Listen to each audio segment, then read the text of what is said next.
So we are reviewing the 2012 film The Impossible, which is a film that follows a supposedly true story of a family who went on holiday to Thailand in 2004, and they were caught up in the tsunami that happened then.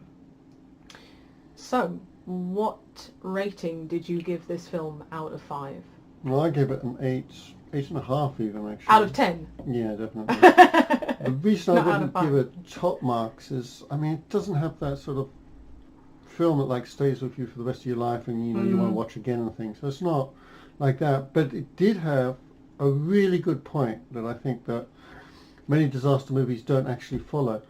Is that disaster kind of takes second stage, and what happens is that it's the emotion of the whole film that's coming through. And that, if you think about it, it should be way up there in all disaster films, because it is. I mean, the actual accident, whether it's a plane crash, an earthquake, or tsunami, or whatever, they usually just last, a second or something. It's all the emotion, the build-up, perhaps, before, and then the release, the loss, the victims, all that kind of stuff. And this film really had that, the build-up, a sort of gradual build-up, slow and things, you're ready for it, but it's all calm. The silence is really quite gripping too. I mean, there's no music to tell you when it's all happening. It just happens. The special effects were phenomenal. I mean, they were like gripping, but it's like they held them back. It's like, that's not what's important. Yeah, and I think that you're right in that most disaster movies are very action-based, and they're very kind of typically masculine, and they appeal to a very male audience, and that's what they are, and you go to be entertained. Whereas this film was much more... How much would you give it? Out of 10... Yeah. I mean, I'd probably give it a 7, but because it's not, it's not a film that is artistic. I don't think it has a lot of artistic merit necessarily, although it was skillful in terms, like what you said about building the tension. It was skillful, but I mean, it wasn't a deeply profound film or a very artistic film, but it was one of these ones where it just makes you feel, and we were both welling up towards the end of it. So for that alone, I just feel like that's worthy of the 7. Okay, you launch into the acting, because I know you've got a few questions on that. So I'm always all about the acting. Now, for me, the first scene was excruciating, as in excruciatingly bad. What, just like your old college days? I did not like Ewan McGregor. I think it was the first scene in the when they were in the airplane. So it's just before they go on their holiday, and they're just it's painting the picture of this really happy family, the husband, the wife, the family. It's trying to get you to relate and invest with it before everything happens, and just something about Naomi Watts and Ewan McGregor and that scene was so stilted, and I actually was trying to work out the significance of the scene. When they were having that back and forth. Did you set the alarm before we left? Yeah, it was the last thing I did.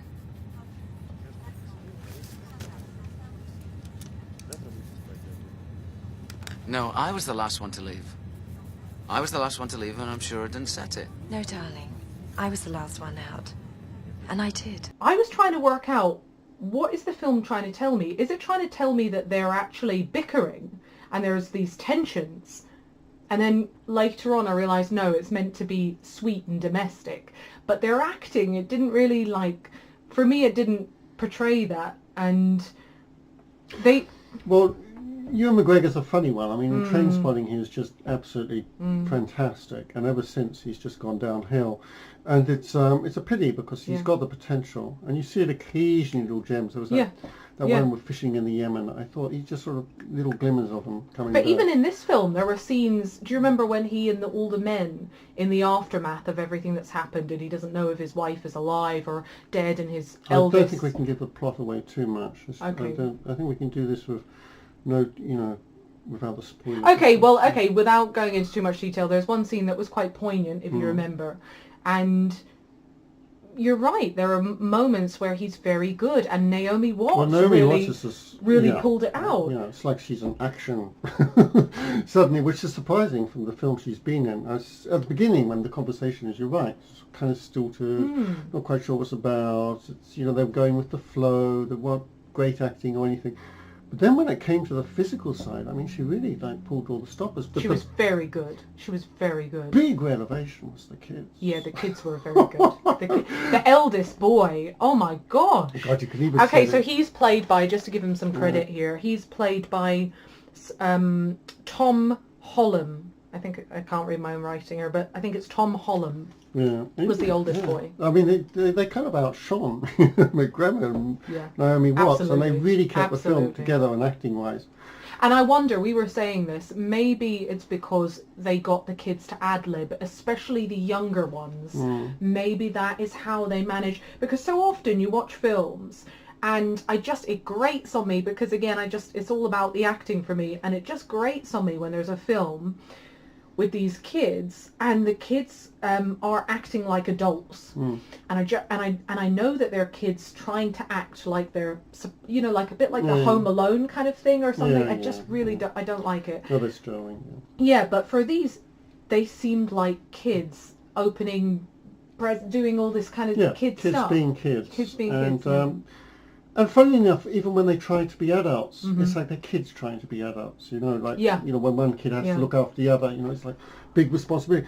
Very poignant. Very sweet. touching to watch it. Well, that's it. The whole film is like you just felt this small emotion. And here's the thing: the characters aren't that well developed, but it almost doesn't matter, because they're kind of like emblems of family, and that's why it's so moving, because it's this idea of a disaster intruding and just tearing apart your family. Well, talking about emblems, actually, I think, unlike other films, I think a special mention for the extras here. Because the people, I mean, it's like they really put all the extras of the film, because there are hundreds of people, hospitals filled with people, beaches filled with people, all over the place. Just gave you a sense of, like, this is happening. Yeah. And I think that was just amazing. It was a very international cast, and it was a very naturalistic cast, actually. Yeah. Apart from the two main, actors who were stars, everyone else was, very natural. Yeah, very. All right, so there we go. Anything else? So what would have made this film a little bit better for you? I think the more you sort of paint it, as I said, the disaster movies with the special effects and all the rest of it, I think the worse it gets. So I think it reached the pinnacle of where a disaster movie can go, especially emotional wise, and the special effects were just right, just spot on. You really got the feel of it.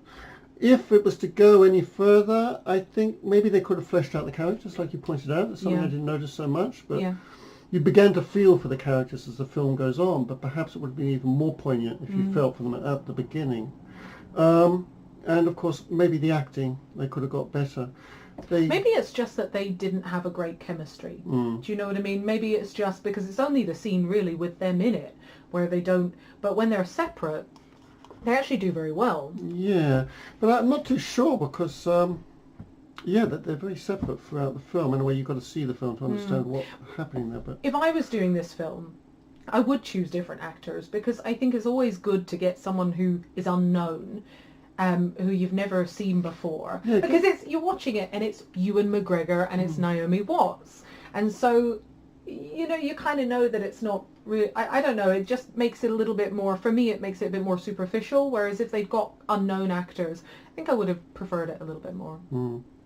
All right, so there we go. Okay, so this is our first ever film review. If you want to leave us a comment below and let us know what you thought of The Impossible, we would love to hear. And we hope to do other film reviews. Yeah, and, if you like. Should be fun. All Okay. right. Okie dokes. Thanks. Bye.